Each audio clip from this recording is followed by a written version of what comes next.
And this law is actually is meant for certain state. A good example about this is the Sharia law. I will come to that later, but for the sake of understanding the concept first. Legal centralism means you're talking about a state law where the law is passed by the state, by the country, and in the context of Malaysia, by the parliament, and the state. Then this law will be used and will be administered by a single set of a state institution. And then, but at the same time, we also need to understand the legal reality, another concept that we need to understand before we understand legal pluralism. The legal reality here means what is the reality of the society? Meaning that we are talking about the social context of the society. So in the case of Malaysia, we are living in a society where it is not belonging to one community, the so-called Muslim community. We are living in a community where you have people of different faith, multi-religious society, multi-cultural society, and multi-ethnic society. So we have Chinese, Indian, Malay, and other ethnic groups. So that means that will be the social context of the society.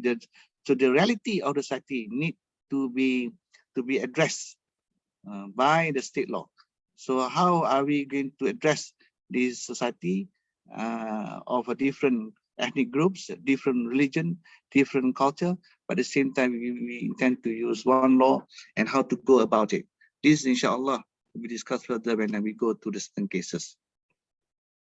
And then, in a society, we encountered also the two types of society that we normally used to have in any society: the so-called primitive society and the modern society. And sometimes we make comparison between these two societies, primitive and modern society. And this comparison can be forced comparison. Why I say forced? Because the modern society, they have their own laws with their own reasoning, with their own jurisdiction. And the primitive society, they do have their own reasoning, they have their own jurisdiction. And sometimes, and most of the times, the jurisdiction of the primitive will not be able to fit into the jurisdiction of the modern society. So what happened in reality normally is that the state law, normally the state law, the law of the country, will try to justify or try to make it in such a way that the indigenous or the customary law to be part, not either to be part or to be abolished by the state law. Eventually, that could happen in most of the societies.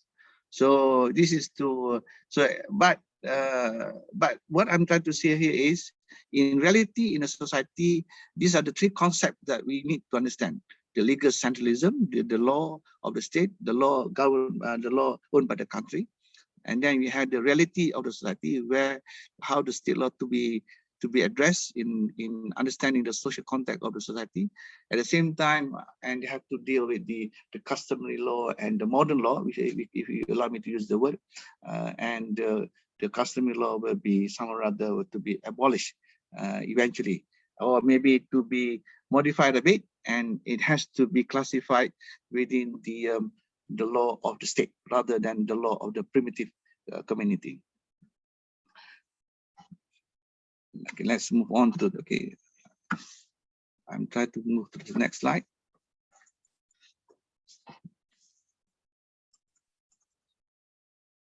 Okay, so that means so legal pluralism, from my observation here, we can look from the two perspectives. Either we're going to look from the juristic version, or whether we're going to look at the social science version. So from the juristic conception of legal pluralism, you can see that I just try to simplify. This is coming from the John Griffith work, and you can see the broken line is the boundary of society, and the heavy line, the triangle, will be the boundary of law.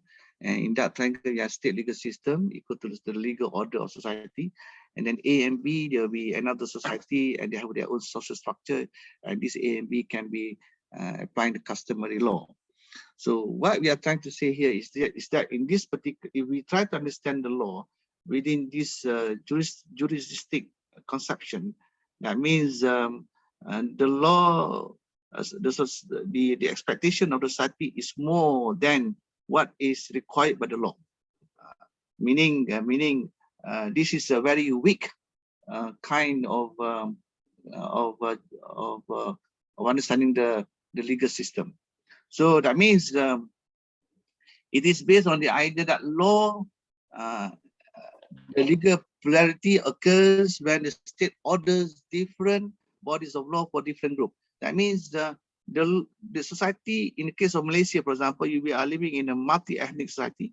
We are living in a multi-cultural society, and how the law can fit into all the needs and requirements of the whole society. This is something requires a big challenge to the state law. At the same time, in that society, they have for example, here we have A and B. So they are talking about the customary law and how the law can fit into the state legal system. Okay, all right. So again, I've already discussed about post comparison. Okay, and this brings me to the another observation by Prodi Antropologi about the law. So just now I've been talking about the conceptual framework coming from John Griffith. This is another conceptual framework of legal pluralism coming from another prominent anthropologist by the name of Prodi Antropologi, Manifest Theories of Law. So according to Manowski theories of law, on the contextual level, the concept of law can be deliberated further into different meanings. In this case, 4 different meanings. According to Manowski, one is the law can be understood as the law of cultural determinism. That would be the law number 1. So that means there are 4 different meanings about law, according to Manowski. One is about the law of cultural determinism, meaning that our human behavior is not determined by our biological processes. Our behavior is not also determined by the natural physical processes, but our human behavior is also determined by cultural factors. So cultural factors determine the way we behave, and sometimes you need cultural factors to regulate the behavior. That is one understanding of the law according to Manowski. Another meaning of law according to Manowski is that the law, or the second meaning is about the law referring to the law or rule of native conduct, meaning that in this case, every members in the community, whether you are coming from a modern society or whether you are coming from a simple society or primitive society, we do have our own law or rule of conduct, and which is I can simplify it in terms of this the normative order adopted by the society, or you can say in another term because of indigenous knowledge. So indigenous knowledge about the universe, indigenous knowledge about the about certain of the behavior they have to comply with. So they come up with the concept of taboos and adat and custom. So indigenous knowledge about the technology itself, indigenous knowledge about common life, common expectation, common rules in their community, or maybe they have common cooperation, indigenous knowledge about being together to run certain activities in the community. So this is the rule of native conduct. This is another definition of law according to Manowski. Law refers to the law or rule of native conduct. The third definition of law according to Manowski here is about the law of order and maintenance. Law referring to the law of order and maintenance. Here, in this case, Manowski's study among the primitive communities, he discovered that there is a law of order and maintenance in the community. For example, let's say when we talk about the law of contracts, the law of property, the law of marriage, the law of authority, the law of protecting life. So the law of defining sexual rights in the community. So even in a primitive community, they have their own law. Maybe it can be unwritten law, it can be written law. This is not like, you know, in a modern society, sometimes we have the same law, but this law will be well written and there is a contractual obligation to be satisfied according to the term of reference in the modern society. But in a primitive society, so there will be also law and order of maintenance. They have the unwritten documents, they have an unwritten law, and just satisfying the norms and the culture beliefs in the community. That will be another definition or the meaning of law according to Minosky, law number 3. And law number 4, according to the definition of Minosky, will be the mechanisms of law when breach occurs. So what will happen when there is a breach between the two parties? So for example, let's say there's a contractual obligation between party A and party B in a primitive community. So maybe what happened when there is a breach occur? So sometimes the mechanism used by the primitive community could be superstitious. So you cannot do this, otherwise you get this. You cannot do this, otherwise you get this. So sometimes it is not written, it's unwritten, but the punishment could be superstitious based on their cultural belief. So the cultural beliefs and the superstitious belief in the community can be another methods, another mechanisms by the primitive communities to strengthen or to what we call is to ensure the integrity observed in the primitive communities. So that is the second observation. There's another before we move on to the cases in Malaysian context. This is another conceptual understanding about legal pluralism. This is coming from Hookers.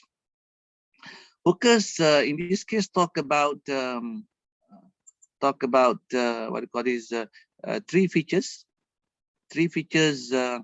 important features when discuss legal pluralism. The first features will be national legal system. That means and when we talk about legal pluralism, according to Hooker, we are talking about multiple legal system of obligations. So that's the key point here.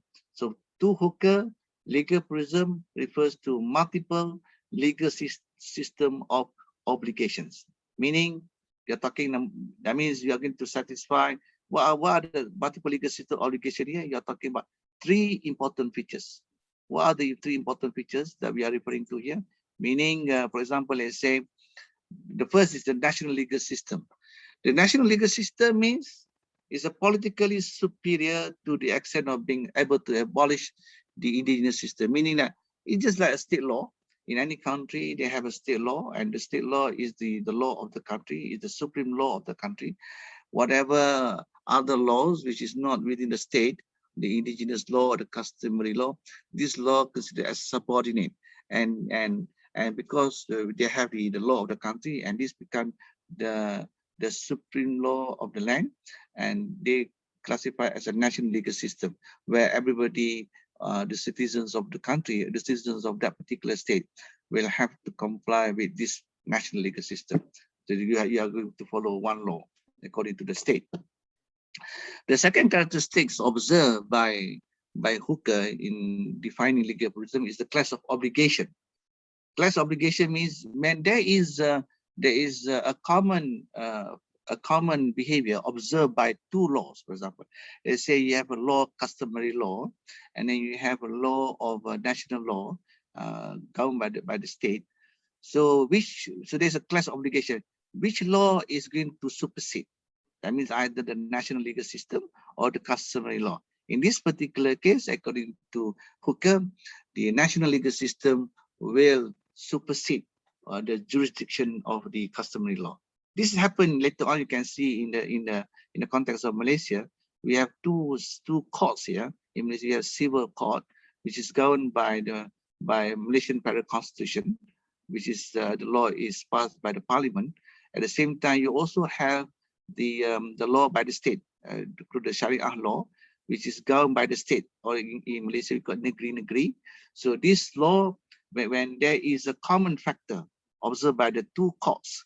So the civil court decision will supersede the decision of the Sharia court.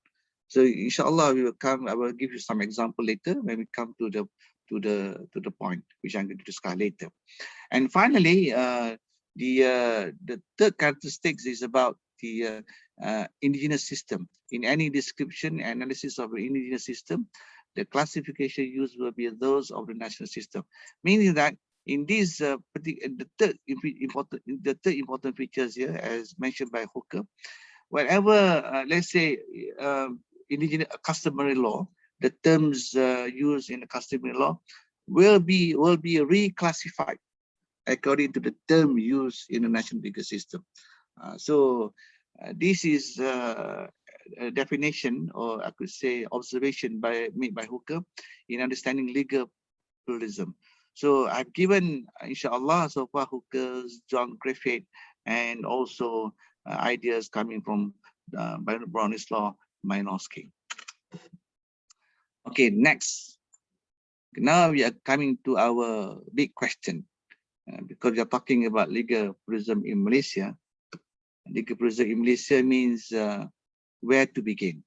I think most of the time, so we understood well the conceptual understanding what is legal pluralism from Hooker's point of view, from Minorski's point of view, and also at the same time from John Griffith.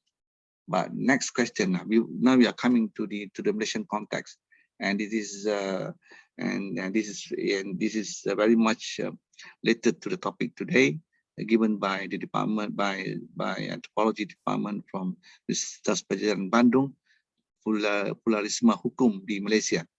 Okay, where to begin? People keep on asking where to begin here, how to address this issue, what the issue. Normally, when we talk about the legal pluralism in any context, we always talk about freedom of religion, freedom of speech, and human rights, and legal jurisdiction. So I'm going to touch these four areas, four main areas. Of course, there are many areas we can touch, but I'm just going to focus about these four areas within today's lecture. What do you mean by freedom of religion in the context of Malaysia? What do you mean by freedom of speech in the context of Malaysia? And what do you mean by human rights in the context of Malaysia? And what do you mean by legal jurisdiction in the context of Malaysia? Okay, what are the issues here? So this is the, so when we talk about, let's review several legal pluralism issues in Malaysia. For example, freedom of religion. How do we define religion, freedom of religion in Malaysian context? Freedom of speech. Do we have absolute freedom of speech? Adakah kita mempunyai kebebasan bersuara secara mutlak di Malaysia? Is that the meaning of freedom of speech? And is there any discrimination in relation to human rights? Human rights. Are we talking about discrimination here? And then you're talking about the concept of justice between the civil and Sharia court, the court or legal jurisdiction. Okay. Before we go into the details of all this, before we go into the four different dimensions, the most important thing that we have to take note, the most important areas of which we need to understand.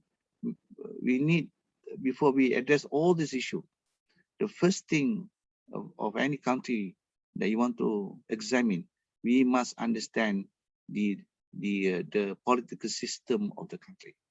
We must understand, we should understand the political system in the country. In this case, the Malaysian political system. In Malaysian political system, what we observe, we need to understand first. Malaysian political system is governed by the supreme law of the federation, the so-called Malaysian Federal Constitution. Or dalam bahasa Melayu kita panggil Perlembagaan Persekutuan Malaysia. So the supreme law of the federation, this is the highest law employed by the Malaysian political system. Article 4, subsection 1. This constitution is the supreme law of the federation, and any law passed after Merdeka Day, and we achieved Merdeka in 1957, which is inconsistent with this constitution shall, to the extent of the inconsistency, be void. Meaning what? So any law passed after Merdeka, not before Merdeka. In Malaysia, we achieved independence in 1957. So when we achieved independence in 1957, any law passed after 1957, which is inconsistent or which is in conflict with the law, with the supreme law of the federation, will be considered void, null and void, or kita sebut terbatal. So no longer in use. So we have to have a, this is the law that again to refer. Okay. Now, what is how the government, when you talk about Malaysian government, how government Malaysia is established? So in Malaysia, we have a unique system, the so-called constitutional monarchy, and representative democracy, the so-called parliamentary system. So Malaysia is unique in such a way that our political system is adopting more constitutional monarchy and the parliamentary system or representative democracy. Under constitutional monarchy, we have the Yang di-Pertuan Agong, or we have the king, and also known as the supreme head or the king. And this is the constitutional monarch and the head of state of Malaysia. So Malaysia government is I could say, we do have supreme head above everything, the so-called the king, the Yang di-Pertuan Agong. At the same time, we also have the prime minister elected through election. And we had the parliamentary system, the so-called representative democracy, and the prime minister will be the head of the government of Malaysia. But the supreme head of the government of Malaysia will be the king, the Yang di-Pertuan Agong. And this is well stated, okay? And the supreme head of the federation, this is well stated in Article 32. This is the law of the land. Okay, Article 32 is well stipulated in the federal constitution of the Yang di-Pertuan Agong to be the supreme head of the country, of the federation. At the same time, Article 32, subsection 2, we have the Raja Permaisuri Agong, the consort of the Yang di-Pertuan Agong. And it's distinctly that our Yang di-Pertuan Agong, our Royal Highness, will be elected by the Conference of Rulers for a term of 5 years. Meaning that in Malaysia, we do have another council known as Conference of Rulers, or in Malay, we call it Majlis Raja-Raja. So in other words, the monarchy system is well governed by Article 32 Malaysian Federal Code. And you might be wondering, why I have to start this? Because this is important for Malaysia when we talk about later on how this legal pluralism can be well addressed in the context of Malaysia. Okay. And then Article 38, the function of rulers, function of Conference of Rulers.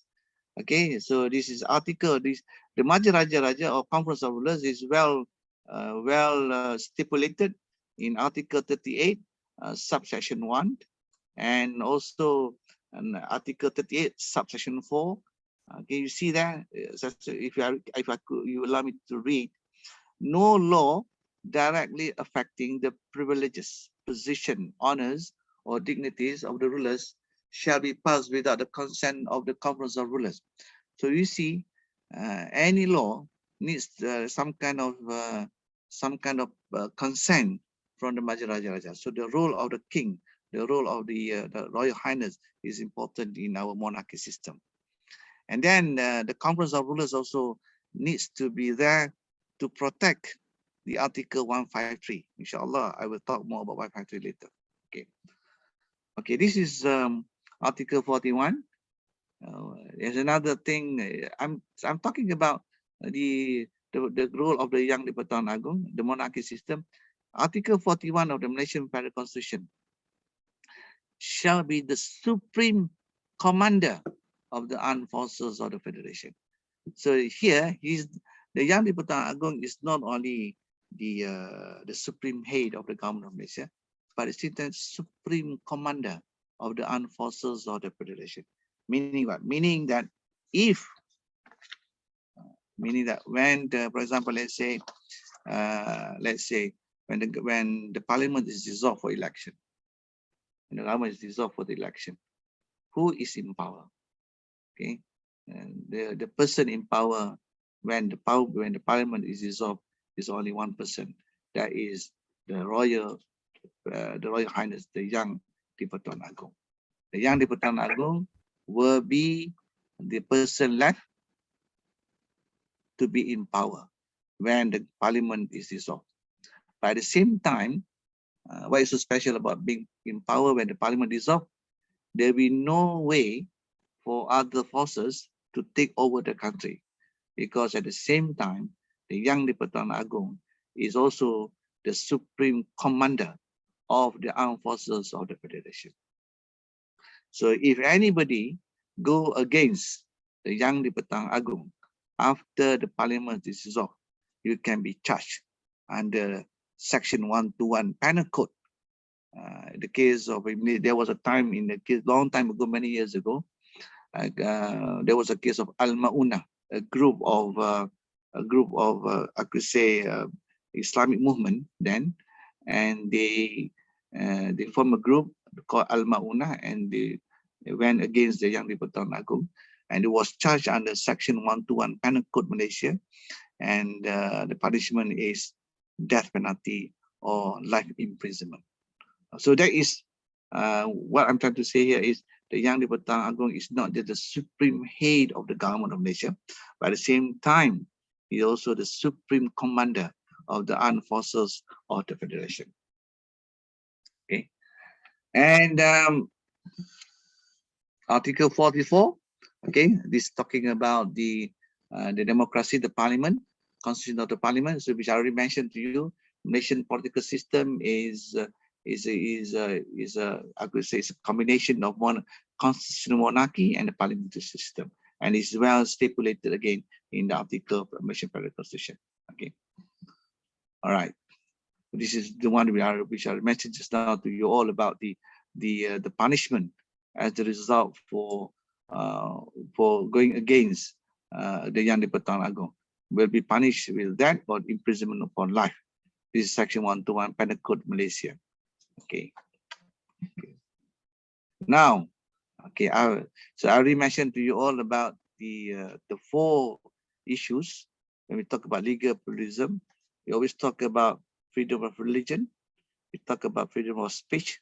We talk about human rights. We talk about legal jurisdiction. Okay, my next question now. Okay, we get to go point number 4 here. What are the issues? How these are the fundamental issues, and how to go about, and where to begin, how to address the issue in a very complicated situation in Malaysia. We are living in a society which is not belong to one particular ethnic group. We have Malay, Chinese, and Indian, and we have multi-religious community and multi-cultural and multi-ethnic society. So I'm just repeating the same slide, okay, just to refresh your mind, your memory. Okay, so in Malaysia, this is something fundamental rights number 1. Okay, fundamental rights number 1. In the legal, when you talk about legal pluralism in Malaysia, okay, no matter whatever we discuss, when we talk about legal pluralism ataupun pluralisme hukum di Malaysia, we need to understand the basic premise or the basic foundation of the country.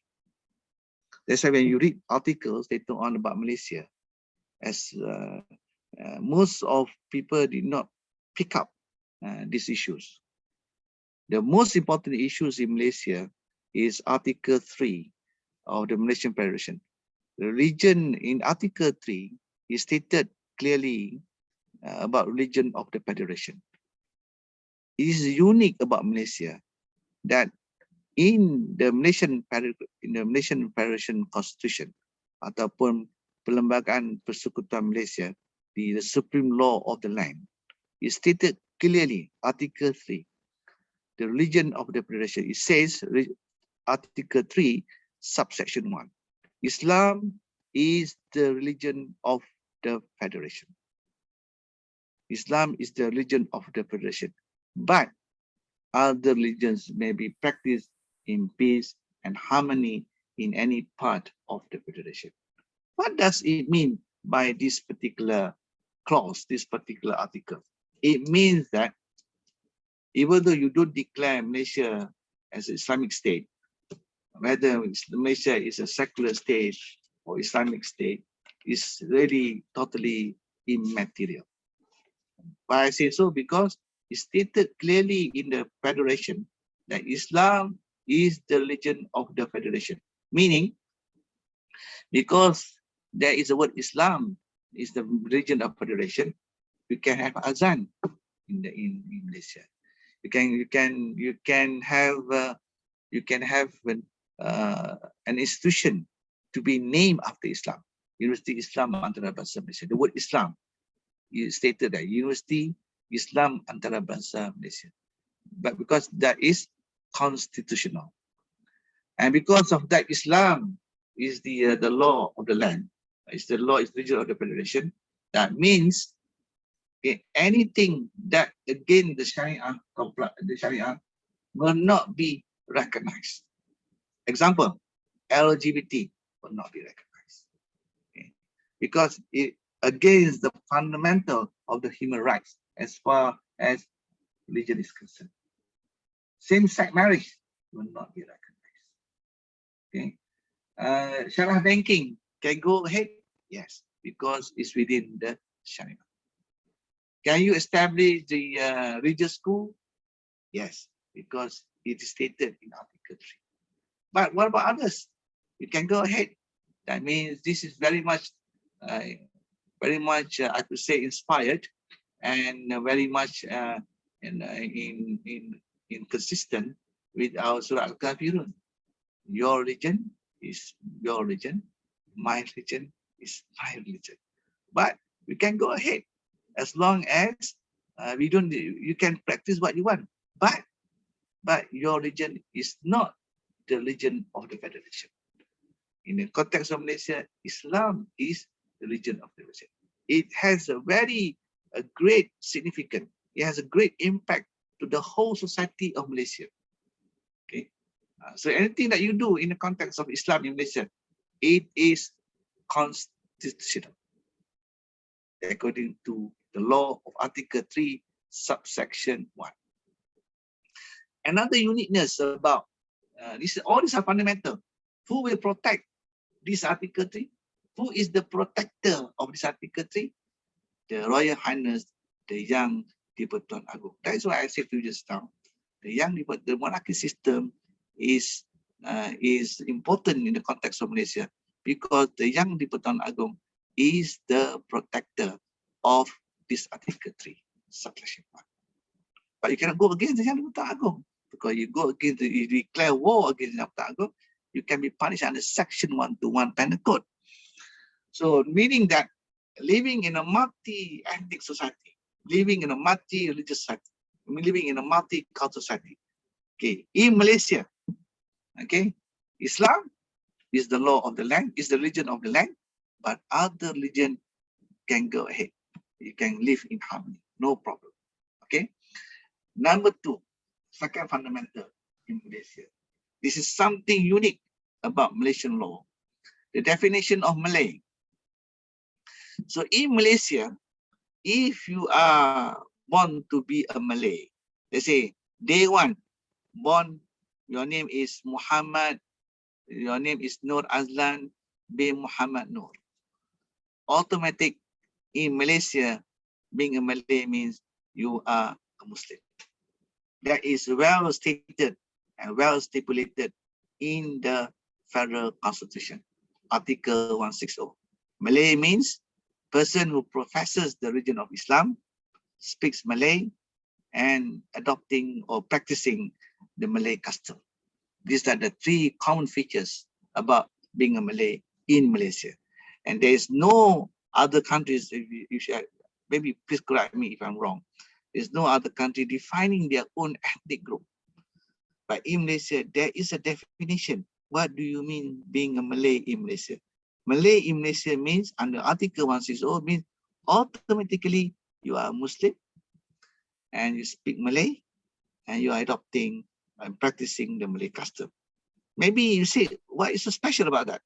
Inshallah, we come to the cases later on, you can see the implication of the Article 3 and Article 160 and how it becomes chaotic in terms of in addressing those issues. And then the same question, the first issue which I mentioned just now in one of the slides, the freedom of religion. What is the freedom of religion? What do you mean by freedom of religion in the context of Malaysia, in the Malaysian soil? Under Malaysian soil, Article 11, subsection 1, every person has the right to profess and practice his religion, regardless whether you want to practice whatever religion, Christianity, Buddhism, Islam, Hinduism, animism, whatever religion, and subject to clause 4 to propagate it. Okay, what is clause 4 say? I mean, in Malaysia, this is clause 4. Clause 4 said the state law, in the federal constitution, the law of the country, the supreme law of the land, say the state law and in respect of the federal constitution of Kuala Lumpur, Labuan, and Putrajaya, federal law may control or restrict the propagation of any religious doctrine or belief among persons professing religion of Islam. Meaning what? Meaning you can practice your own religion. Islam, you can have your own religion. Hinduism can do your own religion. You can practice in harmony. But Article 3 says Islam is the religion of the Federation. But you can practice Islam. Can other religion practice in harmony? The answer is yes. But there is a what you call it, there's a clause saying that subject to clause 4 to propagate it, meaning that those who believe in Hinduism, those who believe in Christianity, those who believe in animism, those who believe in other religion than Islam, they cannot propagate their religion to the Muslims. That is the law in Malaysia. So you can have your religion, but they cannot propagate their belief to the Muslim. But Muslims, can they propagate their religion to others? The answer is yes, because Article 3 says Islam is, you look at the definition, Islam is the religion of the Federation. That is the significance, I could say, the impact of this article. So Islam, since is the law of the land, is the religion of the Federation, so you can propagate that religion to others. But other religion, you can practice in harmony, but you cannot propagate to the Muslim. So this is something people keep on arguing. And this is how, that's why you need to understand this, there is something fundamental in Malaysia when you talk about legal pluralism in Malaysia. The Article 3 about the concept of the definition of the understanding of religion of the Federation. Article 160 is about the definition of what we mean by Malay. But in Indonesia, I guess there's no definition, right? Being Malay doesn't mean that you are Muslim. But in Malaysia, you come to Malaysia, if you are born Malay, automatically in your ID, your identity card, okay, pengenalan diri, automatically Noor Azlan bin Muhammad Noor, lahirnya tahun 2011, agama Islam, automatic. Tidak perlu tanya lagi, tidak perlu ditanya lagi, automatic. Itu sudah jadi automatic. Bagaimana kalau namanya sekian-sekian, katakan namanya Tahir, lahirnya 2012, agamanya Kristian, tak mungkin, tak boleh. Mesti tulisnya itu agamanya Islam. Bagaimana jadi Kristian? Nanti kita bincang bagaimana kes-kes ini, ada kes-kes bagaimana berlakunya sedikit there's a kind of a chaotic situation, and it becomes very sensitive about these issues about the issue of conversion and the issues of apostasy, or the case of murtad. Okay, now the second question, which I highlighted in the what you call this in the slide, freedom of speech. Okay, we keep on saying kebebasan bersuara, kebebasan bersuara, kebebasan bersuara. Article 10 allows you. Article 10 allows you to speak freely. But my question, is that true? Do you have the absolute freedom? Apakah Anda mempunyai suatu kebebasan bersuara secara mutlak? Freedom of speech, assembly and association. Article 10, Article 10 under Private Constitution, subsection 1, subject to clauses, tertakluk kepada klausa-klausa 2, 3 dan 4. Every citizen has the right to freedom of speech and expression. Semua warga negara, setiap warga negara di Malaysia mempunyai hak untuk menyuarakan pendapat, kebebasan ekspresi dan apa saja. Ya, tetapi tertakluk kepada klausa 2, klausa 3 dan klausa 4. Ada batasannya. Meaning that there is a limitation for the freedom. It's not free as you think, like born to be free. No, you are not born to be free. Okay, you are born with something conditional. Okay, what did clause 4 say? In clause 4 said, clause 4 mengatakan, in imposing restriction in the interest of the security of the federation or any part thereof or public order under paragraph A of clause 2, Parliament may pass law prohibiting the questioning of any matter, right, status, position, privilege, sovereignty, or prerogative established or protected by the provisions of Part 3, Article 152, 153, or 181, otherwise than in relation to the implementation thereof as may be specified in such law. So how do you explain about pluralisme hukum di Malaysia ini? Okay. Saya daripada saya katakan saya daripada warga negara Malaysia. I'm Malaysian. Okay, but I want to speak something freely. Can you speak freely? No. Subsection 4 say, article 10 subsection 4, you can talk anything that you want, but you cannot touch. Tidak boleh menyentuh perkara-perkara hak kedudukan yang menjejaskan ketenteraman, hal ehwal ketenteraman, interest of the security, dan artikel 52, 153, 181. What is 152 and 153 and 181 is all about? Apakah artikel 152, 153, 181? These are the things that they keep on asking. Okay, let's look one by one. 152, 153, 181. 181 article is about Daulat Tuanku, about the Malay rulers. You can talk anything you like on earth, but you cannot touch the privileges, you cannot criticize, you cannot create unnecessary, some kind of public nuisance when you talk about the Malay rulers. You tidak boleh menghina raja, tidak boleh menghina agung, tidak boleh. Tidak boleh. You cannot do that. This is Article 181. It's stated clearly. You cannot ask about the privileges and positions and the status and the rights of the king. Okay, you question about the Yang di-Pertuan Agong. You disagree with the Yang di-Pertuan Agong. For example, let's say, sometimes, it can happen. Let's say, in Malaysia, quite recently, there are many issues about politically not stable. Sometimes this government would like to topple the other government. Sometimes the other government would like to take over the other government. And finally, the Yang di-Pertuan Agong needs to decide.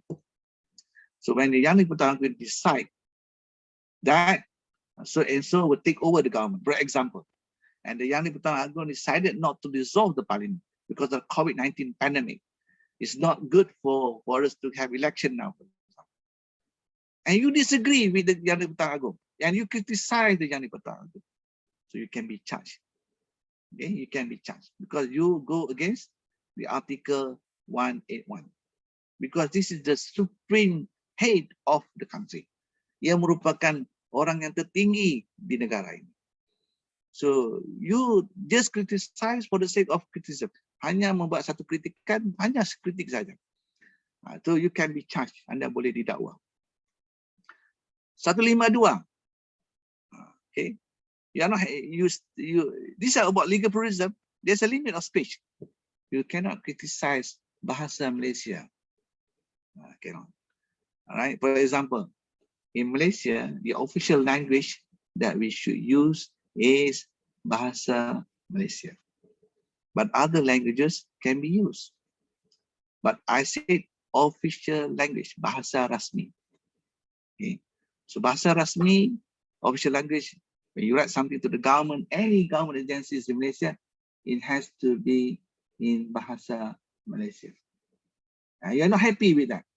You say this bahasa Malaysia is so and so, so and so. You criticize, and you decided not to proceed with the language for some other reason, which are known to be and unknown to us. You criticize the Malay language. You say we should not adopt Malay language as the official language. You criticize. That means you go against Article 152. 153 is about Bumi Putra, the rights of the Malays, the rights of the natives, the rights of people in the country. Okay, the privileges enjoyed by the, but maybe you say it's unfair. No, but privileges meaning that certain privileges given to the natives, but does not mean that at the expense of other rights. Others still can enjoy the right. We will come to that later. I will talk a little bit. And Article 153 is about non-Bumi Putra, about these the non-natives. We will come to that, inshallah. So this is Article 153, which I mentioned. 152 is about the national language. It shall be Malay language. And then you see here, Article 152(1)(a), no person shall be prohibited or prevented from using other or from teaching or any other language. You can use other languages, but the only thing is the national language, official language should be in Bahasa Malaysia. Other language can be used, no person. We are not going to stop. If you want to have a Chinese school, you want to have Indian school, go ahead, no problem. But when you say you need to have Malay language as a compulsory subject in your school, that has to be need to be satisfied according to Article 152. Let's say you want to establish one school, Chinese school. Okay, go ahead. Want to learn your Chinese culture, Indian culture, whatever. But the government say one of the subjects you need to teach your student Bahasa Malaysia. You say no, I do not want to adopt this language in my school. That against Article 152. Because 152 stated clearly in the Federal Constitution, all right, you can have your own language, but you must adopt something fundamental for the country.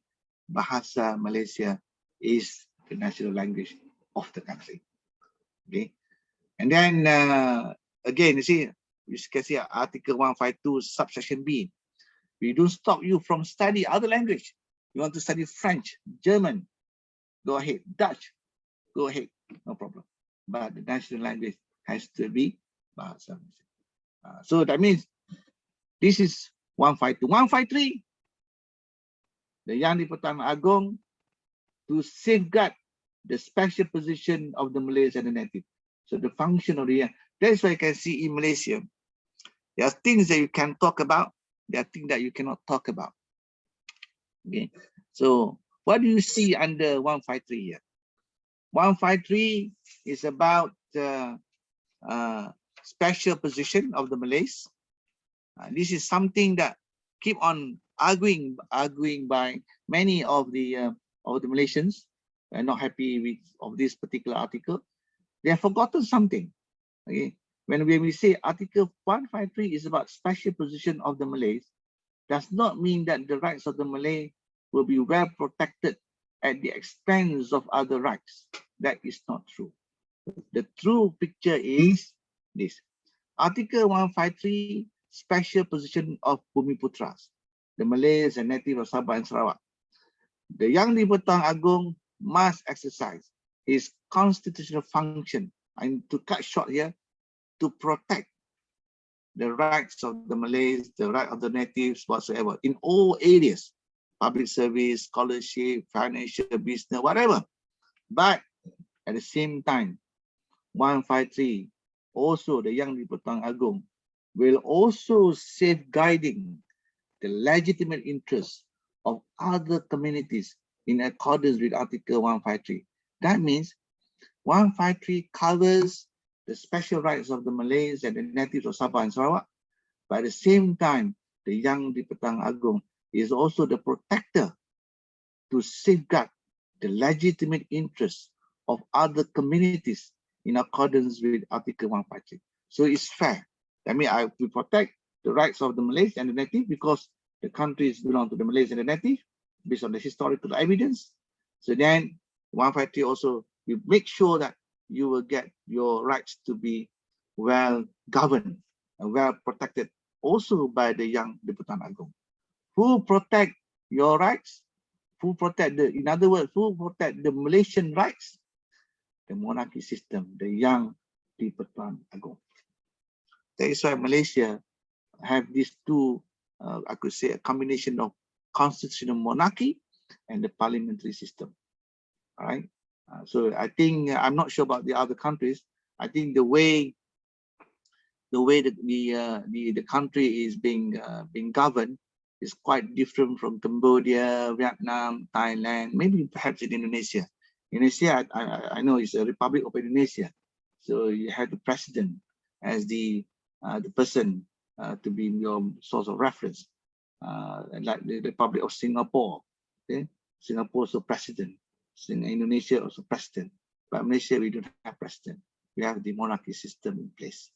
Okay, because we would like to retain the institution because of the significant functions played by this institution. Okay, all right. So in other words, I have been talking to you all about the four. If you look at the slide which I showed to you earlier, I'm going to go very quick up here down. So if you still can remember, all right. So I've been talking about where to begin, right? Where to begin, right? So freedom of religion, freedom of speech, and human rights. So I'm not going to go. After this, I'll give you some cases, but just to let you know, these are the basic. This called something really fundamental in Malaysia when you talk about legal pluralism in Malaysia. It's not so kepelbagaian perundangan di Malaysia ini memenuhi segala kehendak masyarakat di Malaysia. Tetapi kepelbagaian hukum itu tidak maksudnya kepelbagaian dari segi judgement. Ia tetap terikat dengan satu buku undang-undang yang besar dipanggil perlembagaan persekutuan. Kita tidak ada, jadi meaning that the fundamental of all this need to be well understood, and this is well established in the Paris Concept. When we talk about religion, it's clearly stated, Islam is the religion of the population. You talk about the Malays, automatically Malays, we are all Muslims. We are Islam religion. Maybe you ask me a very simple, a good question. What about yang murtad? That is a different story. We will come to that later. Freedom of speech, you can talk anything you like on earth, but you cannot touch 152, 153, and 181. Okay, and human rights. And how about human rights? Meaning that human rights still within the Sharia compliance, within the, as mentioned by the Constitution. Human rights means what? Not every rights, not every human rights considered right. So in the context of Malaysia, because of the Article 3, Islam is the religion of federation. Not every right can be human rights. That means right within the Sharia compliance will be well accepted. LGBT, as I mentioned to you, will not be recognized. Same-sex marriage will not be recognized. Maybe you ask me a question, but there are some group practicing that. Practicing is another issue, but recognizing is another issue. Amalan yang ada itu soal lain, tapi pengiktirafan itu tidak berlaku. We don't recognize that kind of relationship. Now we go to the next question: legal jurisdiction. This is something, another issues considered as fundamental in Malaysia with regard to legal pluralism. When you talk about legal jurisdiction in Malaysia, actually, generally we have three courts. Actually, we have customary court, or native courts, which is well adopted in Sabah and Sarawak. And these native courts is not really considered as is significant over there, but not really well, I could say well accepted by many, because this is a quite special court in Sabah and Sarawak. But what I'm going to talk here is the civil court and the Sharia court. So this legal pluralism, okay, is very much close to these two courts, the civil court and the Sharia court. Okay, what is so special about these two jurisdictions? How it affects the multicultural, multi-religious, and multi-ethnic society in Malaysia. Okay, let's look at what stated in the Federal Constitution. So everything you have to go back to the supreme law of the land in Malaysia, the Federal Constitution. According to Malaysian Federal Constitution, it stated clearly in what we call this article. Let me put aside this. Okay, the judicial power of the Federation. It is stated clearly under Article 121 and 121A. What does it mean, 121A? The courts referred, okay, of course, I'm going to simplify it later to you. The courts referred to in Clause 1 shall have no jurisdiction in respect of any matter within the jurisdiction of the Sharia courts. Meaning what? Meaning, I'll give you a simple understanding here. Clause 1 means under 121 in Malaysia, you have civil courts. The High Court, the subordinate courts, appeal court, whatever court, federal court. But in short, you have civil court. Under Article 121A says, whatever jurisdiction in the civil court will remain jurisdiction within the civil court. Whatever jurisdiction of the Sharia court will remain within the Sharia court. However, when there is a common item discussed by the two courts, the civil court will supersede the Sharia court. Okay, apa maksudnya? Saya ulang dalam bahasa yang mudah gitu. Maksudnya, mahkamah sivil, mereka ada hakim, mereka ada judge. Keputusan hakim, penghakiman mahkamah sivil akan kekal dalam penghakimannya mengikut bidang kuasa, budi bicara mahkamah sivil. Tidak ada campur tangan daripada syariah. Begitu juga kalau misalnya penghakiman daripada hakim syariah, hakim syar'i, maka ia kekal dalam peruntukan bidang kuasa, budi bicara mahkamah hakim syariah. Tidak ada campur tangan daripada mahkamah sivil, begitu.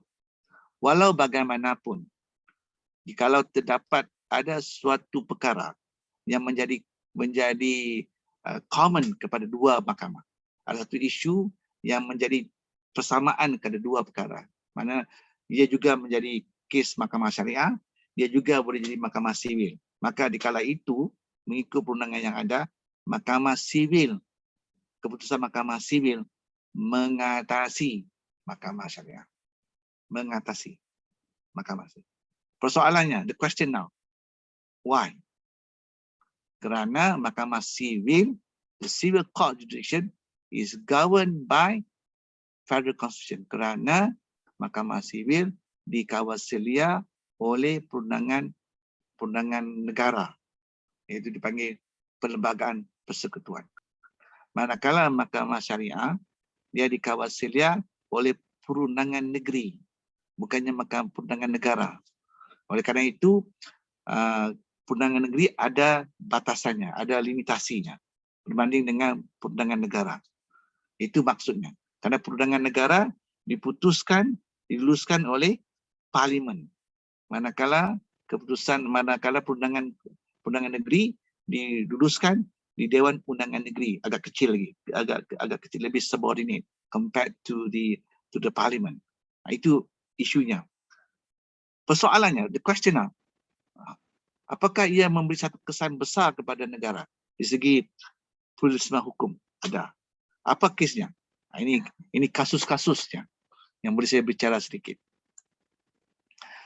Okey, kes yang pertama ialah M. Murty. Ini salah satu kes undang-undang di Malaysia. Is a case by M. Murty. M. Murty case, the facts of the case is about he converted to Islam before his death. So Murty, he's an Indian guy. Indian guy married to Indian wife. Murty, Indian guy married to Indian wife. Under Hinduism belief. Okay, itu case-nya. But Murty eventually died because of sickness in the hospital, and then the body need to be cremated. Perlu dibakar mengikut kepercayaan Hindu. But somewhere or other, they came, I think one of the relatives in the family came to know that Murty did convert to Islam before his death. Sebelum dia meninggal, dia pernah memeluk agama Islam. Jadi, the question now here, the wife said, my husband is not a practicing Muslim. But the document said, he is a Muslim. Dia bukan sahaja pengamal agama Islam, tapi dokumentasinya Islam. Jadi, then the case was brought to the Sharia court. Because the body now need to be buried as a Muslim or to be cremated as Hindus. Okay, so based on the documentation, the Sharia court decided Murty died as a Muslim. Whether he is a practicing Muslim or non-practicing Muslim is totally immaterial. Tidak menjadi perkara utama. Yang penting dokumentasinya itu ialah Islam. So the body needs to be buried as a Muslim. And Murty's wife was not happy. But Murty's wife, she is a Hindu. So she cannot go to the Sharia court. She applied injunction, sekatan, the body from being buried as a Muslim. So, the wife put injunction to the civil court.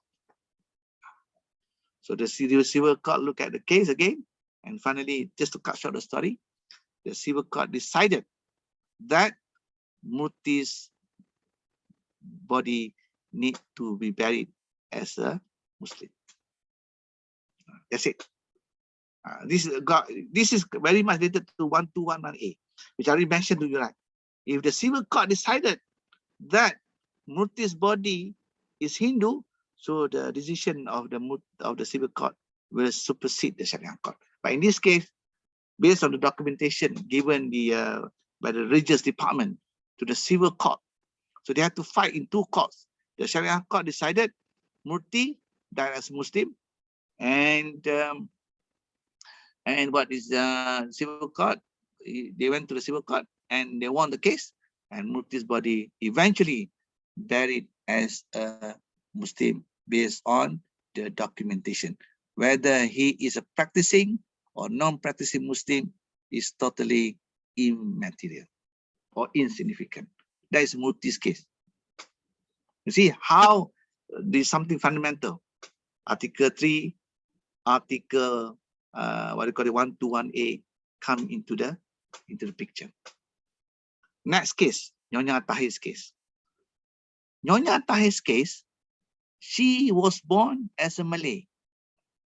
She was born as a Malay. So as a Malay, Nyonya Tahir, your name Malay, and automatically your religion is Islam in the context of Malaysia under Article 160. 160 say, Malay in Malaysia, automatically you are Muslim in Malaysia. Okay, I'm not talking about Malay in Africa, Malay in Indonesia, Malay in Cambodia, Malay in Singapore. That is different. In Malaysia, being a Malay means you are Muslim. So Nyonya Tahir died at the age of 88 years old. So her children went to the police station and reported that their mother passed away. So when the policeman look at the IC, identity card, kita di Malaysia ada satu kad pengenalan. Semua Malaysian ada, kebanyakannya ada yang kad biru tu. Our blue card. So when the police look at the identity card, Nyonya Tahir reported wanted to be buried as a Buddhist, but he's a Malay. So the case, the police decided to report the case to the Sharia Court, to the Religious Affairs Department. The Religious Affairs Department brought the case to the Sharia Court to decide whether Nyonya Tahir's body to be buried as a Muslim or to be buried as a Buddhist. So Nyonya Tahir, before she died, she wrote a written declaration. Declaration what? To be buried as a Buddhist. So her children, Muslim Buddhist, and she got married with the one of the Chinese men, and then she was getting together. Her husband passed away, and then her husband died as a Buddhist. Nyonya Tahir wanted to be buried as a Buddhist, so she wanted not to be buried as a Muslim. So the Sharia Court, based on the documentation, based on the written declaration by Nyonya Tahir, even though under 160 she's a Malay Muslim, but because of the declaration and because of the evidence given by her children, eventually the Sharia Court decided Nyonya Tahir's body to be buried as a Buddhist. So you can see, it's going to be very simple. So the Murti case, Hindu, buried as a Muslim. Nyonya Tahir case, Malay, buried as a Buddhist. Okay, these two cases is quite interesting. The third cases, okay, we talk about legal pluralism. How this is the legal reality happening in Malaysia. The real happening, the real event took taken place in Malaysia. Indira Gandhi's case. Indira Gandhi's case is a Hindu couple. Okay, I couldn't remember. I could remember her husband. I think his husband is Christian. I think I'm not sure about that. But Indira Gandhi married. Both of them were Hindu couples that they got married under civil law, and they married according to Hindu beliefs. So after years later, her husband, I think Christian, I couldn't remember the name, but her husband embraced Islam, and it became Ridwan. So under Islamic law, when someone embraces Islam and your wife is not converted to Islam, automatically by Sharia is considered divorce. Am I right? Right. Okay, now the problem now here is about the children now. Children custody. So we have children at the age of 12, 11, and 11 months. So now, who has the right over the children? Okay, the Sharia court decided the person who has the right to the children is the husband. But Indira Gandhi, she could not go to the Sharia court because being a non-Muslim, she need to file the case in the civil court.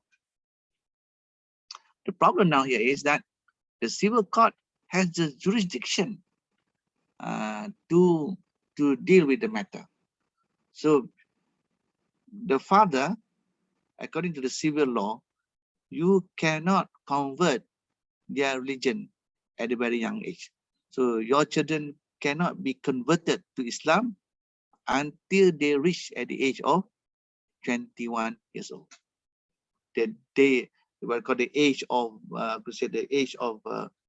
allowing you to decide on your own about your religion. It can be, I think, if I'm not mistaken, around, could be 18 years old or above, or 21. 21 is yes, but I'm not sure about 18. But the fact that at a very young age, the children cannot be unilaterally converted. You cannot. Okay, you must allow the children to decide what religion to be adopted. Okay, my question now. So this is a legal pluralism issue now. So there are times the children will be with their mother, right? There are times the children will be their father. So just imagine, right? When the children with their mother, the mother will bring the children to the temple and to what they call this, to follow according to Hinduism belief. When the children follow the father, now the children, the father will bring the children to the masjid or to the madrasah to do the prayers according to Islam. So the children now is in a confusion state, and this is the legal reality. So the government or whatever, or the social scientists or whatever, you can figure out now. So how to go about to reconcile this situation? Okay, there are times they become Hindus, there are times they become Islam. So at a very young age. So this is the reality is happening, because the law itself will not be able to what they call this, to resolve the issues. So you need some people like us, anthropologists and so on, to come up with the modules to help or to harmonize or to reconcile this particular situation, hoping that one day they can make the right decision, which religion that they prefer most. Okay, that will be Indira Gandhi's case. The case number 4, Lina Joyce. Lina Joyce's case is about apostasy case. Lina Joy, she's a Malay girl and decided to marry a non-Muslim, and she wanted to be to be Christian. So she wanted her name Malay, but when it comes to religion, to delete Islam and to replace as Christianity in the identity card. Can Lina Joy do that according to Federal Constitution? The answer is no, because under 160, being a Malay, you are Muslim. Who can decide Lina Joy's case? Okay, Lina Joy she is a Malay girl. In Malaysia, it's very strict. You cannot simply change your name and suddenly you become Christian. It's not possible. If you are Malay, born as a Malay, automatically Islam. So Lina Joy, she is a Malay girl, married to non-Muslim, and she embraced Christian, and she wanted her name to be, she wanted the religious status to be written as Christian. And the case was brought to the federal court, and she lost the case. The court saying, we cannot change the religious status into Christianity, because Article 160 says, being a Malay, you are a Muslim. But there is an option to do that. You need to go to the Sharia court. Only Sharia court will have the right over the case to decide whether you are a Muslim or whether you are Christian. Just like Nyonya Thai's case. So it's quite complicated. And this is the reality. I'm just giving you one or two cases here. Okay, and then the other party and women's empowerment. This is the issue of the other customary law, and again the issue of the Sharia compliance. How to explain about adab party? Adab party is a customary law. It appears to all of us as if that adab party, when you talk about women's empowerment, is again a Sharia. So this requires a more research finding. Are you sure that adab party is again a Sharia? Because we need to, when we talk about legal pluralism, we need to see the Sharia law, the customary law, and the civil law. Okay, the Sharia, the customary law, sometimes it can be, I could say, can be harmonized, within the Sharia framework. Because when we talk about adat berpati, we talk about the law of inheritance. When we talk about the law of ownership, okay, we need to study further. Is it really against the Sharia? Whether it is in conflict or whether it is very much fit into the Sharia framework. Okay, so this is something that need further study in a case of legal pluralism study. Okay, sorry about the last. This is a mistake to my slide. Okay. Okay, I think that's about it. I think for my presentation for the whole Pluralisme Hukum di Malaysia, and of course also nearly 1.5 hours talking to this. So in case you have any questions, you're most welcome. Pertama kali ucapkan terima kasih kepada Unpad Universiti Pelajaran Bandung kerana menyebut saya untuk memberi kuliah ini, insyaallah. Terima kasih ya Pak Rimbo Gunawan. Ya, silakan. Okay, thank you, Dr. Azlan. I think it was quite a very interesting presentations about Malay legal pluralism, and I was about to remind you about time, but luckily you stopped at the right time before 2 o'clock. So actually it's very nice. We have a spare half an hour for discussion. So we'll invite audience here for question and answer. Perhaps you might say your question in Indonesian or in Malay. Yeah. Of course, we encourage you to say it in English. So let me begin with the question. Is there any comment, question, or other version of this issue that you like to address, please? Is there anyone here you'd like to ask questions, something? Yeah, basically what Dr. Azlan has presented is something interesting for me is, yeah, first, of course, we talk about the conceptual thing, what we mean by legal pluralisms. And of course, in the context of Malaysia, he talked about legal centralization and legal centralism. But for me, the most interesting one is legal reality, especially when we look at several cases that Dr. Azlan has mentioned here. So there are, perhaps the audience will take a comment or comparison with Indonesian case, and we will see if some of the Malaysian cases here also can be found in Indonesian context, and how do we solve with this issue. Perhaps we'll invite audience to ask or discuss this thing. Is there any?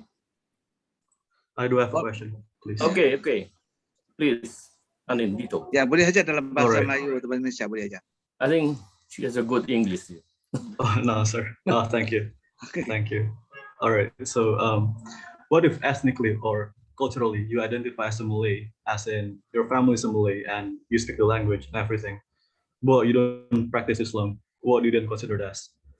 Or are you allowed to identify yourself as a Malay even if you don't follow the religion? Okay, good question. Bagus soalan itu, bagus. Okay. Okay. Shall we? Will you answer this directly, or we wait for other question, or which one is better for you? Tergantung, up to you, Pak Rimbo. Okay. I think it's better to you to answer it right away. Okay. So the question is, what about if being a Malay Muslim but I'm not practicing as required as the according to Islam? Are you still Malay? Are you still Muslim? In the context of Malaysia, yes. In the context of Malaysia, if you are born as a Malay, you are Muslim by religion, whether you're practicing or non-practicing is immaterial. Because the identity is Malay in Malaysia means you're automatically Muslim. If you are not practicing, is something personal matter. But by law, still is Muslim. Okay. You can see, for example, the case of Nyonya Tahir. Right? Okay. She died at the age of 88 years old. She has not been practicing as a Muslim for years, and she got married. When it was reported to the police station, they have to decide whether to be buried as a Muslim or not a Muslim. But Nyonya Tahir wrote a written declaration. She wanted to be buried as a Buddhist. So there's a clear documentation to that extent. See, but if there's no written declaration, there's nothing there. I think perhaps Nyonya Tahir's body can be buried as a Muslim too, okay, because and similarly you can see in the case of Murtis, he being Hindus, okay, but because based on documentation, he converted to Islam before his death. So, but according to his wife, Murti is not a practicing Muslim. So to the Sharia court, that is between him and God. We have nothing to do. Our job here is based on documentation. The body needs to be valid as Muslim. Okay, thank you. I think that okay. Is there any other question? All right. First of all, thank you for answering my question. So it thank you. doesn't really matter if you don't practice the religion or not, but you're still being documented as a Muslim anyway. Yeah. All right. Thank you. Mohon maaf Pak Rimbo kalau tadi bagi kuliah yang agak lama itu. Okay. Well, perhaps any other audience would like to ask question or share some experience with us here. Bagaimana boleh ikuti kuliah tadi, boleh kan, boleh ikuti ya, insyaallah. Ya. Bisa nangkap perkuliahan? Okay, Pandia, you like to ask some a question? Yeah. I wanna ask some question. Okay. So, by your explanation, that it's clearly stated that the main religion in Malaysia, the main religion of the federation is Islam, right? Yeah. So, is the state law or undang-undang negeri is affected too by the Sharia law? And if that's so, this means that the state law on undang-undang negeri is parallel with the Sharia law, right? So my question is, what about the people with religion other than Islam who are indirectly must obey or comply to the Sharia law or the undang-undang negeri that parallel with the Sharia law? Is there any resistant action by the people other than that have religion other than Islam, and how do they behave to the condition that the state law is affected by Islam condition by the Sharia law? Yeah, maybe that's my question. Sorry. Okay, thank you, Brother Pandia. Okay, the answer will be, okay, in Malaysia you have two main courts here. One the civil court and one the Sharia court. For all Malaysians, regardless of whatever religion, whatever ethnic group, whatever culture that you build, whatever cultural background that you have, all will be subject to the civil law court. The civil law court. So Sharia court is only matters about family affairs and religious affairs. So and maybe some conduct within this dealing with the Muslim community. The non-Muslim community will not be brought to the Sharia court. The Sharia court is only meant for Muslim affairs and religious affairs and family affairs and matters related to Islam. And of course, the targeting committee here is the Muslim community. The non-Muslim community will not subject to Sharia court. They subject to the civil court.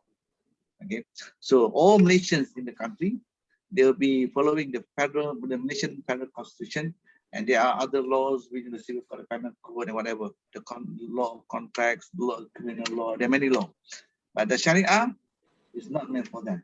And in Malaysia, the Sharia court is governed by the state, negeri, and every state they have their own some kind of I don't know how to use the word, kind of a discrepancy or in terms of practice. You can see the Sharia court practice in one state A and state B will be different, little bit, not much, but just a bit. But still, the community, the targeting community is about the Muslim community. So non-Muslim will not be part of it, unless it is stated clearly in the civil law. Okay. All right. Okay. Andia, is there any follow-up question or something? Yeah. Okay. So the non-Muslim community will not be affected. Yeah. Yeah. Will be properly to the state law, right? Or the state law. Yeah. Undang-undang negara. Yeah. Undang-undang. Okay. Thank you, sir. Thank you. Thank you. All right. Other question or comment, something? I would like to ask a question, Rimbo. Yeah, please. Okay, please, Jonathan. Yeah, I would like to ask the question regarding the Article 10, the clause 4, regarding the the Article 11, clause 4, regarding the propagation of any religious doctrine. Okay. Like the federal law here, they say that they have the rights to restrict the propagation of law. Like how far will they limit the propagation of any religious doctrine? Like, for example, like two guys talking, one is a non-Muslim, one is Muslim. Like, for example, they're in a coffee shop talking. Is it like if someone will begin to talk about their religion, will it you already break the law, or is there some kind of standard or limit? And does it work to the Muslim too? Like, are they banned or restricted to propagate their religion to the non-Muslim? Okay, thank you for the question. Okay, with regards to the article on the propagation of religion, in this case, Article 3 says Islam is the religion of the federation, and Islam can be disseminated. You can do the missionary works, and you can do da'wah. You can do whatever. And then, because this is stated clearly under Article 3, because in the case of Malaysia, Islam is the religion of the federation. So other religion can be practiced in harmony. Okay, but other religion, they can do the missionary works to the non-Muslim. Doesn't matter Christianity, Buddhism, but they cannot do missionary works to the Muslim, because it's against the constitution. In other words, we can say it is unconstitutional if you do that. But in terms of roundtable discussion, exchanging ideas, seminars, talking, have a coffee shop, maybe you have a talk, you have chatting, in the warung about religion, it's okay. What I'm trying to say here is, you talk about something to do with something which is considered as institutionalized in nature. One is institutionalized in nature. There is a kind of real works being carried out, and that against the constitution. Let's say I'm talking to Jonathan. Okay, we talk about Islam, you talk about Christianity, and we talk about sharing ideas. I mean, it's okay, nothing wrong with that. But once there is a kind of institution coming to me and do some kind of missionary works about Christianity, about Buddhism to me as a Muslim, and that, if reported, you can be considered as committing an offense under the law in Malaysia. But so far, I think everyone knows in Malaysia we don't go to that extreme. Okay, there is a law, but we just how to say in a bahasa Malaysia yang baik, kita kata tutup sebelah mata lah. Okay. Cuma kalau boleh digunakan bahasa itulah, tapi semuanya jangan dipanggil apa Pak Rimbo, jangan melampaui batas lah gitu saya kan. Okay. Jadi apabila satu pergerakan itu melampaui sehingga betul-betul nyata itu, maka itu bisa dihukum gitu. Tapi kalau sekadar bicara tepi-tepi round table seminar, ya nggak apa-apa. Okay. Yeah. Okay. Thank you, sir, for the Jonathan? answer. Okay, thank you. Thank you, Brother Thank you. Jonathan. Thank you. Well, we still have much time here. Any other question? You can say it in Bahasa Indonesia or Bahasa Melayu or any other languages. Any other language, please do so if you like so. Okay. Anyone else? Well, probably from the female audience here, we would like to see, or we'd like to hear your comment or issues that are interesting to discuss. Probably if you look at the Lina case, it's something to do with the female or womenhood, women identity. Perhaps you would ask question about this one too. I know that some of you here are feminists by thought or by practice. Maybe you would like to ask about this issue here. Is there anyone here? Hello? Di Malaysia ni, kalau di Malaysia ni isu agama, isu kebebasan bersuara, kebebasan apa nama itu, gender itu agak sensitif kan. Oh, okay. Kalau misalnya kalau kebebasan agama kan, Islam itu sebagai tunggak di Malaysia ni kan. Jadi apa saja yang bercanggah dengan yang fundamental itu, jadi bisa menjadi satu isu yang sensitif. Karena termaktub dalam perlembagaan bahawa agama Islam itu agama official gitu. Begitu juga kebebasan gender kan. Gender, kalau di Malaysia tu gender kita dua saja, sama ada declare-nya lelaki atau declare-nya perempuan. Kalau yang tak bisa declare ini sensitif juga kan. Dia confused of his or her own gender. Jadi kalau berlaku je sedikit kekeliruan gender itu, kecelaruan gender, maka di Malaysia ya mereka celaru itu nggak apa-apa, tapi pengiktirafan tidak diterima. Tidak ada pengiktirafan. Jadi kalau masuk di universiti, contoh masuk pengikhtirafannya begini ya. Kalau kita masuk di universiti kan, kita bisa menyatakan dengan jelas apa kamu lelaki atau perempuan. Jadi tidak ada satu orang mengatakan, nah kamu boleh pilih gender yang ketiga itu. Saya keliru. Tak ada gitu. Jadi amalan di luar daripada penerimaan masyarakat itu soal pribadi. Tapi masyarakat negara dari segi undang-undang tidak menerima. Malahan kalau kekeliruan gender ini melakukan sesuatu di luar batasan itu bisa dihukum kerana offense ya, kerana kesalahan. Ya, kesalahan bukan kesalahan gender tu, kerana kesalahan perbuatan yang dilakukan itu. Okay. Yeah. Okay, come on. Any other comment, question? Misalnya kalau masyarakat di Malaysia kan, katakan isu LGBT kan LGBT itu, kalau ada hubungan di luar tabi'i itu ada hukumnya, itu dipanggil apa itu, dalam penal code Malaysia itu ada, there's a law for that. Charging person under lesbianism or homosexuality, ada hukumnya. Itu offense committed by both parties. Tapi yang saya maksudkan di sini pengikhtirafannya bagaimana? Pengikhtirafannya tidak diterima. Tapi kesalahan kalau berlaku ya dihukum, ditangkap. Tangkap. Ada hukumannya. Bukan maknanya kalau tidak diiktiraf itu bisa melakukan, tak. Tidak diiktiraf satu hal. Perlakuan itu tetap menjadi kesalahan kerana ada peruntukan undang-undang dipanggil Malaysian Penal Code. Saya lupa seksinya, akan dihukum kalau berlakunya homoseksual ataupun lesbianism gitu. Ataupun apa satu lagi hubungan luar tabi'i dengan binatang kan, juga dihukum. Tapi tak diiktiraf hukum perbuatan itu di Malaysia kan. Okay. Yeah, I think it's one of the issue about Anwar Ibrahim is homosexuality. So probably homosexuality is also combined with the political issue. Ya, itu political issue itu. Itu kalau itu dia sudah menjadi landmark case. Oh, okay. Landmark case itu maksud landmark case. Kalau orang belajar undang-undang itu jadi landmark case, rujukan undang-undang utama gitu. Yeah.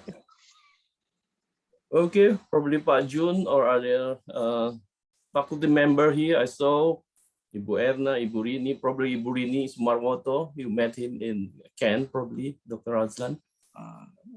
I think Ibu Rini is here. Oh, but it's no longer here. Well, okay. Any other question from the audience, Pak Jun or anyone? Berapa mahasiswa yang hari ini yang ada? Yeah, okay. I think mahasiswa is 50. I think the audience is 58, including you and I. The others are, I think, mostly mahasiswa, mostly pelajar here, except Pak Jun and Ibu Erna. I saw Pak Jun and Ibu Erna are the faculty members. The rest are students, I think. Yeah, they coming from different classes. They are mostly juniors, and some of I saw they are also seniors. They are doing anthropology. They are doing anthropology, right? Yeah, they're doing anthropology here. Oh, yeah. Okay, mashallah, bagus ya. Yeah. So perhaps I invite the freshmen here. I saw some name from the freshmen to ask question or share some ideas about the issue. Probably is there any? I really invite you to join this discussion. Is there any? Okay. Okay. Well. Tak apa. That's okay. So probably I would like to ask or to share some issue about this Lina's Joyce case. If I am not mistaken, the case is not solved or already solved. That that Lina can do whatever she wants to do, including converting to other religion, following her husband. So is the general Malaysian community will accept this one as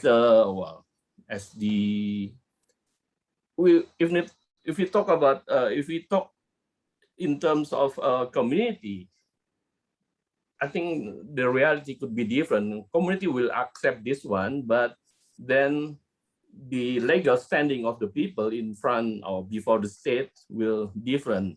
So other cases also saw that the legal standing, the personal legal standing in terms of identity, whether it is religions, ethnicity, or other cases, will be decided by either the Sharia law or Sharia court or the public court or the state court. But in terms of Lina, can we divide it into how the community or the general audience of the society react to this issue, and what about the state standing or the state position in terms of Lina's request for converting or something? Is that already solved the issue? Or? Oh, okay. Okay, as for Lina's Joyce case, because the case create a big role in the Malaysian society, and what I could see, the case was brought up to the highest court, to the federal court, and the federal court decided that Lina's Joyce failed to change the religious status from Islam to Christianity.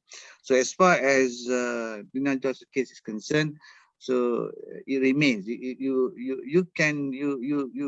embrace Christian, but as far as identity card is concerned, your ID still remain as a Muslim, because you cannot change that. This is the federal court decision.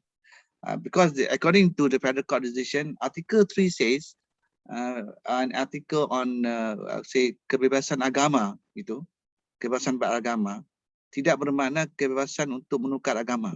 Itu maksudnya. Okay. Kebebasan agama, ya, kebebasan itu, tapi tidak masuk menukar agama dalam konteks in the case of Lina Joy. Okay, but others could be different, right? Because in Malaysia, because of the Article 160, there, because being Malay, Muslim, and whatsoever. So the moral of the story is that if it happens again, the case should be brought to the Sharia court. So the Sharia court will be the best platform to decide whether you are remain a Muslim or non-Muslim. So the Sharia court will decide. This is also satisfy the Article 1211A. Okay, as mentioned in my talk. But as far as the community is concerned, this, as I mentioned, is created a big role in the Malaysian context. And of course, you ask all the actually majority of the Muslims in Malaysia were not inclined to, what would I say, not very much in favor to this case. So they would rather prefer not to have this case again. Okay. Because to the Malays, to them, when you convert to other religion, from Islam to other religion, or that create a big sensitive issues in Malaysia. And they really hope you go and ask it is particularly so when deal with the women, right? Yeah, I mean, it happens. It can be men, I mean, but this case is a landmark case. Landmark case. So I think most of the nations would like not to have this case again, but you will never know, right? The unreported cases out there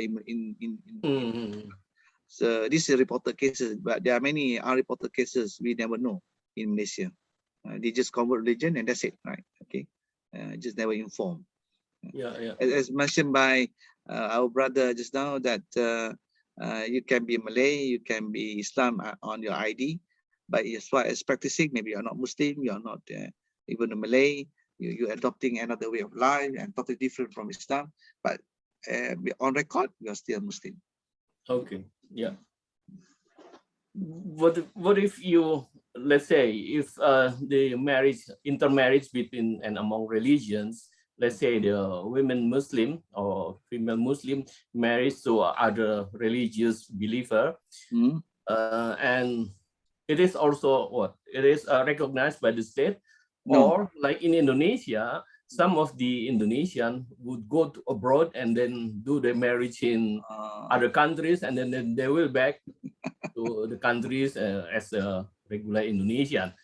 But they already have the certificate or the marriage certificate, and the state will have to recognize this, although it is not in accordance with the common law or the practice law in Indonesia. It has also happens in Malaysia. In Malaysia, as far as intermarriage is concerned, the non-Muslim is okay, no problem with that, because they can, let's say, Christian and Buddhist or whatever. But when you talk about a Muslim couple, it has to be, both parties must be Islam. Okay. That is very clear. This is, I could say, according to the Sharia in Malaysia, both parties must be Islam. Let's say if the woman is Islam and the husband is Hindu, the marriage cannot be conducted, cannot be carried out under the Sharia law in Malaysia. So if it happens abroad and then come back again, and the Sharia court will consider that marriage as null and void, terbatal dengan sendirinya. Okay. Will not be accepted. Will not be accepted. Dia terbatal, dipanggil terbatal, null and void, terbatal dengan sendirinya. Well, that's the real plurality. There's a reality in the context of this. But I heard in Indonesia is quite flexible. Yeah, I'm not sure about that, because as far as I know, that some Indonesian celebrities where the women are Muslim or is Muslim, then if their spouse or their potential partner or the husband is other religion, that they will go abroad, marry in other country, and then they will bring back home with the birth certificate that already. So using the other countries' certificate of marriage, then it will be recognized by the state as a couple, although they are practice different religion or Malaysian government convert to others. Malaysian government, Malaysian law would not be accepted for the Muslim couples. Okay. Well, yeah, perhaps other audience would like to ask something. If you say your English, then you will speak in Indonesia or in Bahasa Malay. Okay, please do so. Can I ask someone to to raise question or to Pak Jun? Any comment or issues that because Pak Jun got his PhD in UKM, so probably there's some you and Pak Jun share some knowledge about Malaysia because Jun lived in Malaysia for several years. So you know Malaysia already. No, Pak Jun? Okay. Okay, tak apa. Okay. Okay. If I look at the time, then it's 2:26. So it's about 4 minutes before our time ended. So perhaps if there's no other comment or question, I will end this meeting, this discussion. I will not summarize the lecture because it's already there. I mean, the issues you got it, you dapatkan itu, Anda bisa terima dan Anda bisa resapkan. Perhaps the interesting. I'm sorry, Pak Rimbo, I think I want to ask something. Oh, okay, the last one. Okay, last one. So, Azlan, this is the only women that would like to ask a question to you. Okay. Please. Yeah, Sister Cynthia. Cynthia, yeah. Okay, based on your statement before, you said that there's a law that manage the same gender couple when they do something offensive, they will get a punishment from the Malaysian people, the society. But in Indonesia, it's also a taboo issue. However, some people still fight for it, still fight for same gender couple, like so. And then what about Malaysia that is still believe that same gender couple is a personal issue, that we should respect about it. Is they accept the law, or is there any conflict about it? Okay, so the question is about same-sex marriage or same-sex couple. Okay, in Malaysia, as I mentioned, the fundamental is very clear under Article 3 just now. Islam is everything, as the law of the religion of the federation, meaning that everything that is in conflict with the Sharia would not be accepted. That is something fundamental. That's number one. Number two, whatever happens, whatever that you observe in Malaysia, let's say lesbian walking together, I mean, that is something that you observe. I mean, not to say okay. I mean, people will not say anything about it. People will just say there's a social, social perception about it. It could be negative, it could be whatever. Okay, but the offense, when you commit the offense in terms of you go beyond, that means you were caught, but you caught having quote unquote intimate relationship. I use the word intimate relationship, and then when you have the intimate relationship and there is a kind of enforcing officer came to the scene and you were caught having that kind of intimate relationship, and then the punishment comes in. But if you walk around and together shopping and shopping malls and watching in the cinema together in the car, I mean, there's no signs of intimate relationship. It's just a matter of walking. It can be your friend, it can be anybody. But when I say offense committed means offenses committed means when the couple caught because of the intimate relationship. Intimate means it was sexual relationship, and then it becomes a real offense. Real offense. Okay. So, Cynthia, would you like to ask to further one? Because the definition of intimate act, how we limit this issue. So like kissing in public, is it a kind of intimate act or public display of affection, hugging or kissing? Is that okay, accepted in Malaysia? In Malaysia, I think if everybody kiss each other, I mean, nobody cares. People say, people look at something negative. Some people look something, something is a quite weird behavior in Malaysia. Only that, but I mean, hugging, kissing is say goodbye, right? I mean, you can see many ladies in Malaysia kissing each other. Pipi kan? Biasa aja, tak ada apa. Yang maksud saya intimate ni yang melibatkan hubungan yang agak seksual sedikit. Ya. Itu melampaui batas itu. Okay, by the last statement, melampaui batas, so we don't want to limit our time. So we have to stop here because time is already up. And thank you, Dr. Azlan, for your interesting issue here. You broke the issue of legal pluralism. I think Indonesia also have the same issue here, where we broke our case to Sharia or to a public law or to other. Well, that's represent the issue that you have already discussed in your presentation. So again, on behalf of the department, I'd like to thank you to your presentation, and probably a big applause for Dr. Azlan here. And last, I will surrender this forum to our head department, Pak Jun, please. Terima kasih Pak Rimbo, terima kasih Pak Rimbo Gunawan, terima kasih semua mahasiswa karena